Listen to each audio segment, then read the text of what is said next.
I remember Yalta Security Conference when Shimon Peres was comparing the situation, drawing an analogy between Shakespeare and Pushkin. He said, all Shakespeare tragedies, they kill people during the tragedy, but the end is more or less happy. So deaths, but then happy end. And then Chekhov, nobody's killed, but everybody's unhappy at the end. So my version is still Chekhov, huh? Not Taras Bulba, both sons killed, Taras killed, but Chekhov.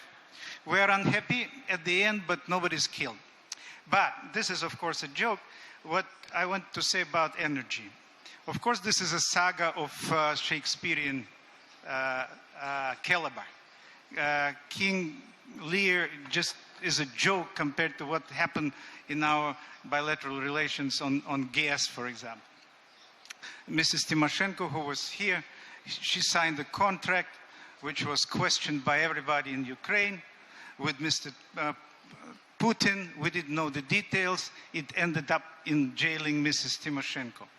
Now we're trying to excavate all the details, and people are talking on the price of gas, which is the crux of the matter for this winter, between 320 and 460, something like that.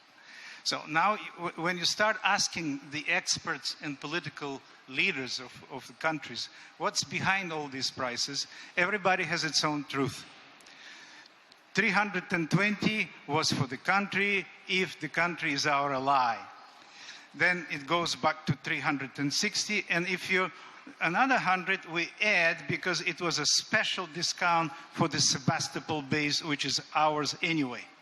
It looks like a very tough and cynical bargain, and I think that it's unfair in principle, and I think that what is being done now is much more transparent process, which I understand much better. Mr. Oettinger took two sides, and he's negotiating with them too, and I hope next week there will be a breakthrough that, okay, you are both in arbitrage, Gazprom and Ukrainian side. And arbitrage will, it's not an easy and fast process, but arbitrage at the end of the day will tell you what is the fair price. We cannot wait, because arbitrage decision probably will be after this winter. We cannot wait that long, so says Mr. Oettinger, who is an excellent negotiator. I wish him that he becomes a vice president of Europe.